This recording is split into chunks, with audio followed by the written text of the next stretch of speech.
Thanks to the support as a channel member, Andrew Mayo. Folks, I announced this in the Leicester video earlier today. I'm re-announcing it here for those of you who watch both series.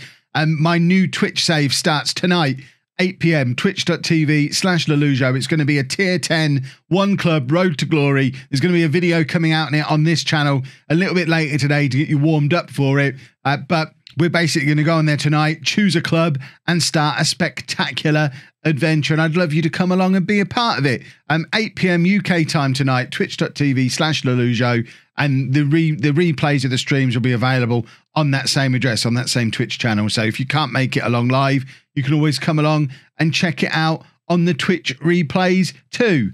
But it'll be much more fun if you come along live. 8 PM UK, twitch.tv/LOLLUJO.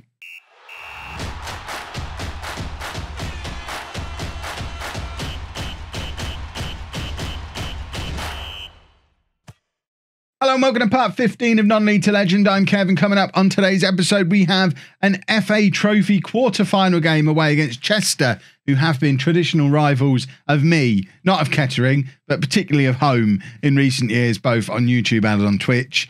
And we're also at home against Eastleigh in the Vanarama National League. And that is a National League that we're just starting to not struggle in, because we are still top of the table. There's been a couple of slip-ups in the last couple of games, though.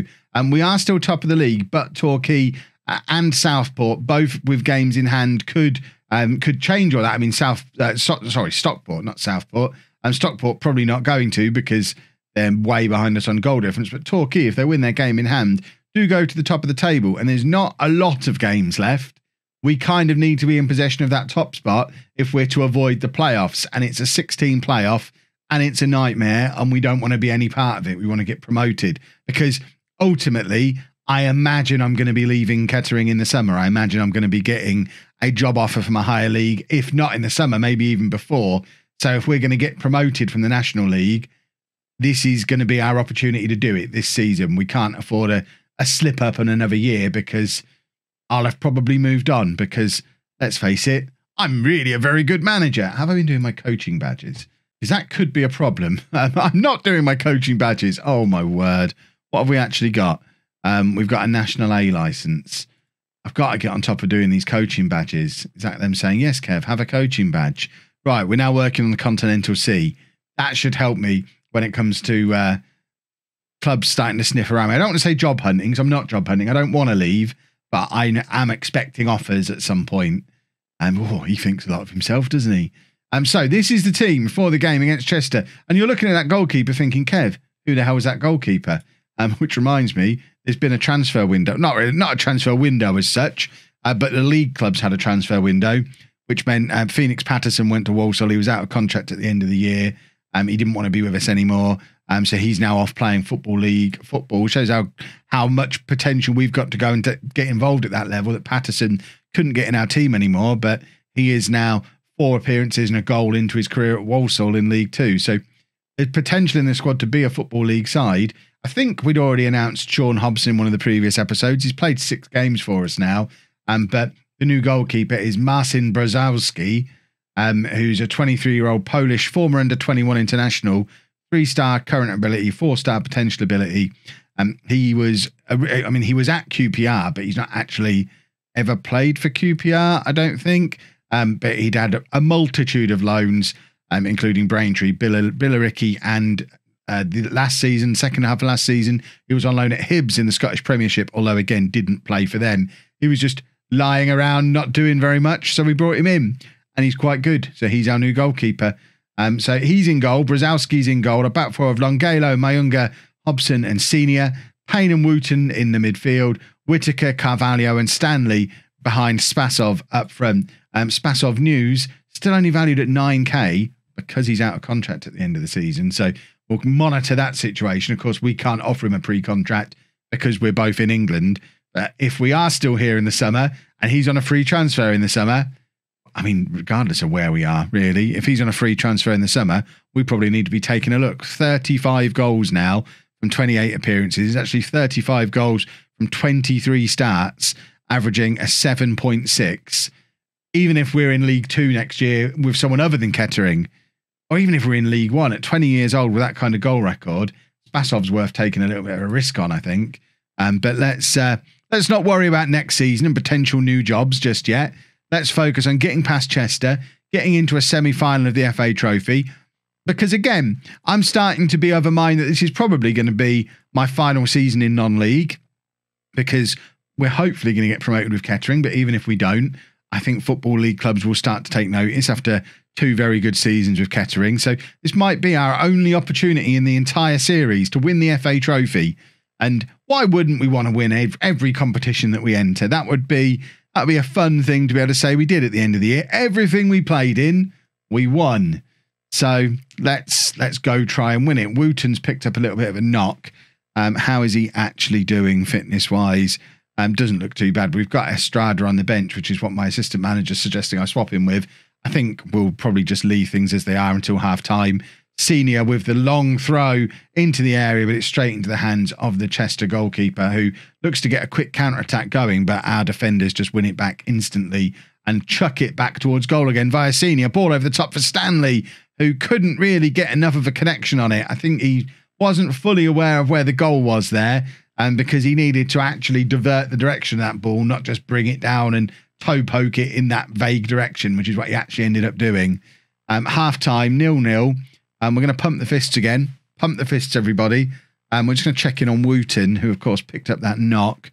He's seems to be unaffected by the knock, but you know what? We've got Estrada on the bench. Let's just bring him on. It's not going to do any harm bringing him on, is it? Chester have had 1 shot so far and they missed. This is one of those games that we should be winning. Let's demand more. How are we doing for time? 55 minutes on the clock. We have got Martel Taylor-Crossdale down on the bench as the only other real game changer. I think I would be inclined to go to a 4-2-4 if it's still 0-0 in the next 5 minutes or so, rather than just doing a straight swap for Spasov. Or maybe even put Spasov in behind Taylor-Crossdale. Spasov's in, though, and he scores. Because, of course, he does. Because he only needs 1 chance. You get some strikers who need 10 chances and to score a goal, and they're playing in a good team, and they'll look like really good strikers. Christian Gomez, who we had with Bourne last year, is a good example of that. He scored a lot of goals because he was in a good team and got a lot of chances. Spasov is a different kind of striker. Spasov just scores an incredible amount of goals and doesn't need much in the way of chances. Doesn't matter how well the team is playing. Can we have a look at the... let's look at this graph. We don't really use these graphs very often. So his... is this proving my point or disproving my point? It's proving... So that the green shape is the Vanarama National League average and the blue is Spasov. So he gets far more goals per 90 minutes, far more expected goals, far more shots. What I wanted to see was chances, but chances isn't actually on there, which is a little bit of a shame. He doesn't win headers very well, but everything else... Oh, there you go, conversion rate. So his conversion rate's not as... I think it's done the opposite of proving my point, hasn't it? I like this, though. This is a nice little thing that I only discovered this weekend. This weekend just gone, because I'm recording this on Sunday, but you're seeing it on Monday. I might start using this quite a lot more, because it really does show just how much better than every other striker in the league Spasov is at everything other than heading. Not that we really need him to be able to head. Right, we're going to make a change anyway. I think we are going to do the change I talked about.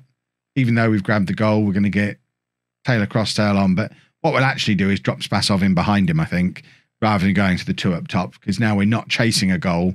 Spasov's just as good as an attacking midfielder as he is as a striker. And I am still clinging on to hope that Taylor-Crossdale ends up being a superstar for us, because I just really want him to be. Payne plays it forward to Spasov, into Estrada. Stanley over the top for Whittaker. Whittaker trying to square it over to Taylor-Crossdale. He's had about 4 attempts at it. It does end up into the path of Taylor-Crossdale eventually, but the shot is not a very good one. I don't know if it's hit the post or whether it's just gone into the side netting, but it wasn't very good. Final change. We've only got Agbon to Homer and Dunn left on the bench, so we'll just do a very simple Dunn on for Longalo, who is the only defender who wasn't on a nice solid green. Yes, you're having a good day. Performance. Alfie, Payne and Whittaker both looking like they're tiring and could have done with a substitution if there'd have been a midfielder on the bench. But there wasn't, because we brought him on after the injury to Wooten. The important thing is we've beaten Chester. It wasn't spectacular, but it was a win, and a win is a win. And it puts us into the semi-final of the FA Trophy as we look to complete the non-league double. That's what we're pushing towards now.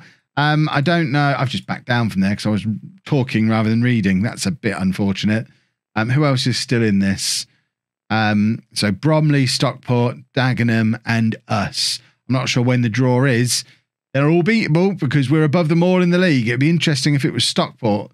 If it was us against Stockport in the final and us against Stockport trying to win the league, that would potentially be quite an interesting run-in. But I'm more interested in just winning stuff. So let's get Stockport out of the way. So here is the semi-final draw. Let's get into it. In fact, Stockport aren't fully through yet. They've still got to beat Chelmsford. So we want us against Stockport in the final. I think that would be fun.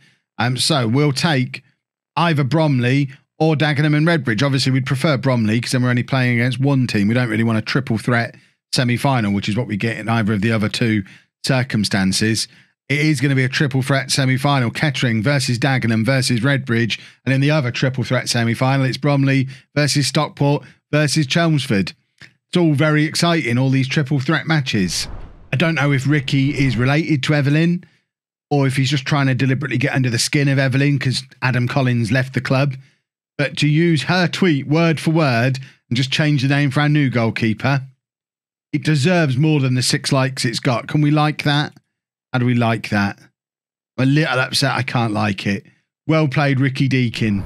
Right, much rotation for the Eastleigh game then as I try and keep players fit. When I say players, I specifically mean Slavy Spasov, who is dropping a little bit for his conditioning again, and I don't want to have to send him on another holiday as we're reaching the business end of the season. So Spasov is being rested with Taylor Crossdale coming in up front. And we've also got McKendy, Robson and Whittaker as the 3 behind him. I'm reading the team in reverse. What's going on here? Carvalho and Iqbal in central midfield. I wasn't going to do the whole team, but I'm loving doing it in reverse. It's something new. We're going to read the back 4 the wrong way round as well. Malden, Hobson Senior and Dunn at the back 4 and Brzezowski in goal because Ricky demanded it, basically. That was so exciting. 5 and a bit years on YouTube. I've never read the team that way round before.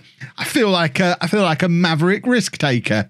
Right, let's take this newfound risk taking attitude into this game against Eastleigh, and hopefully batter them. Eastleigh are down in 16th place. We would be looking for a victory in this game, but Taylor Crossdale hasn't really established himself as a starting constant goal threat for us yet. Hopefully all that changes in today's game. Carvalho playing it back to Malden, who's charging down the right hand side, trying to play it in for McKendy. It's a poor attempt at a through ball, and the Eastleigh defender looking to get a counter attack going, but actually they've done it so slowly. I don't think they've ever heard of a counter attack before. They just didn't want us to have the ball. Whittaker cutting in from the left. He's the other one who could probably do with a rest. But with Phoenix Patterson having now left the club, we are, I don't want to say a little bit light on wide players, but we kind of are. With Connor Stanley resting today and McKendy having had his rest, there's not really much depth beyond those as options. We're losing. This isn't part of the plan. It's a really basic set piece as well. The defence just need to, we should be able to defend against stuff like this. It's just a big looping free kick. It's one header. There's nothing fancy going on there. They've won the header and it's a good header and has ended up in the back of the net. There's nothing snazzy about it. I don't mind conceding a goal if it's a snazzy one, but that was boring. Whittaker, really poor attempt at controlling the ball there, but luckily Eastleigh apparently have no ambition at all, and with the clearance had nobody forward to chase onto it. Whittaker's got the ball again. He's got the overlap on that left-hand side, but he doesn't anymore because they've run away. Is that done there today? I forget who we played at left back today. I think it's done. I can look down here. It is done. Excellent. But the move wasn't excellent. And Torquay ahead in their game, and with them, if they end up top of the league with a game in hand, we are going to have to start resigning ourselves to the playoffs, I think, because it starts to become very difficult to get back from, especially when Torquay are in the form that they're in at the moment. Stockport also in very good form. And we kind of had our good form early on. And like I said at the start, we're having a little bit of a wobble. Only the 1 goal past Chester, and now struggling against Eastleigh. But that's a lovely finish from Martel Taylor-Crossdale. I said I was trying to force him. You don't need to force him when he's going to do stuff like that when he plays. A 5th goal of the season for him now. And remember, he's not played a lot of football for those 5 goals. So we're not going to be disappointed with 5 goals. And that is a real example of what he's capable of if he gets a run of games in the team, which obviously he's not going to do regularly while Spasov's around. But in the worst case scenario where we're still in this league next year and Spasov's probably not with us because, let's face it, he's got to go to a football league club. Surely he's not going to sign for us permanently unless the AI has gone super, super passive, which we've talked about in the Leicester save a little bit this year. Taylor-Crossdale might be the starter next year, or Whittaker, I guess. But Whittaker and McKendy, although they're theoretically both strikers, are both playing a lot out wide. Brzezowski, that was poor from him. It was just, Ricky, I'm sorry for what I'm going to have to do. I think O'Brien's going to be back in goal. Brzezowski's been fine up until today, but he's just absolutely caught in no man's land there. Comes, then stops, but then doesn't get back quickly enough. And he's still out of position when the cross comes in. And it was just really poor goalkeeping. Done with the long throw into the area. McKendy's there, but it goes over. I was having a little bit of a look at the National League month in review stats leading into this game. And although we have a huge XG4 for every match, we also have a huge XG against every match. We're well above the National League averages for XG at both ends of the pitch. I think we're just one of those teams that scores a lot of goals, but also concedes a lot of goals. As we're seeing in this game, we're just so sloppy at the back. And Taylor-Crossdale has drifted offside there. He needs to be a little bit more aware of what's going on around him, because we really could have done that. Goal would have been very handy if that had ended up in the back of the net. Well, it did end up in the back of the net. The referee ruined it for everyone by saying it wasn't allowed to count. Right, half time. We have got Spasov down on the bench. I kind of want to avoid having to use him because he is supposed to be having a rest, but we're basically a one-man team around Slavy Spasov now, and we're going to bring him on probably in the next couple of minutes, and then probably going to have to rest him for 2 weeks and send him on holiday because I played him when I didn't need to. Robson playing it forward to McKendy, who's got space to charge into. Taylor-Crossdale had drifted offside again for a second there, but has now got himself back on, but just needs to be a little bit more alert. But he's alert there. As I'm saying, Taylor-Crossdale needs to be a little bit more alert. He's keeping his eye on everything, knows that there's a wayward pass from the Eastleigh defenders and just gets in before the goalkeeper for a lovely second goal. And Taylor-Crossdale is looking dangerous today. And that is just pace and anticipation, awareness of what's going on around him. All of the things I was just criticising him for. And maybe we don't need to bring Spasov on as early as I thought. We are still going to demand more. We're going to go attack him. We're going to get Spasov on alongside Taylor-Crossdale, I think. Unless we score here. And it is Taylor-Crossdale for the hat-trick. And that's 2 games in a row I've said I'm going to do a front 2. And we've immediately scored. I might have to threaten a front 2 in the opening team talk because it seems to spark this team to life. Taylor-Crossdale has been excellent today. A 3rd goal for him now. 3 very different kinds of goal as well. Showing a real range of what he's capable of up front for us. And we've got, because remember, we've got Whittaker as well. We have 3 very, very good strikers for this level. And that is not a bad situation to be in at all. Right, we're just going to look at the fitness levels. Our whole defence could do with a rest, really. And we're going to bring on Akbonta for Hobson for now. We have got Stewart, who can come on at left back. We might bring him on for senior and move Dunn into the middle for the last few minutes. The assistant manager recommended bringing him on for McKendy, which feels a little bit too negative for my way of thinking. And we are going to bring him on for senior. We're going to make that change. It means Spasov does get to have a proper rest, which he absolutely needed. And I think Taylor-Crossdale needed a start, needed a full match to show us what he's capable of. And that's exactly what he's done today now. And he's picked the ball up very deep here and does give it away. And if we concede a goal from it, I'm going to be criticising him again because I'm nothing if not a tough taskmaster. But the Eastleigh have taken it all the way back into their own half. I don't think we can blame Taylor Crossdale at this point. That's a lovely block. And now Stewart, looking to get a counter-attack going of his own, plays it forward towards Taylor Crossdale. That's not the pass for Taylor Crossdale. That's the pass for Taylor Crossdale. Give it to him on his feet, and he's scored another screamer from range. It's Martell Taylor Crossdale 4, Eastleigh 2, and he's scored 2 absolute screamers and a couple of strikers' goals. This is the Martell Taylor Crossdale we all know and love from 3 or 4 years ago in Non-League to Legend, when he was doing this all the time for us. Maybe it's time to start playing Spasov as the attacking midfielder and have Taylor Crossdale as our starting striker, because he has been sensational today. 4 goals for him, firing us back to the top of the table. Yes, Torquay is still with a game in hand behind us, but that was a proper confidence booster. 4 goals from what is effectively our third choice striker. That'll do. I'll take that. Right, we will be back tomorrow for the FA Trophy semi-final. We won't do both legs in the episode. In fact, we definitely won't, because we play Torquay. It'll be Dagenham and Redbridge in the second leg of the semi-final, plus Torquay in the league. And by the end of tomorrow's episode, hopefully we'll be in the FA Trophy final and fingertips away from the Football League, because that would just be the perfect scenario. That's what we really want. If you've enjoyed that, please make sure you leave a nice big thumbs up on there for me. Subscribe to the channel for daily Football Manager videos, and thank you very much for watching.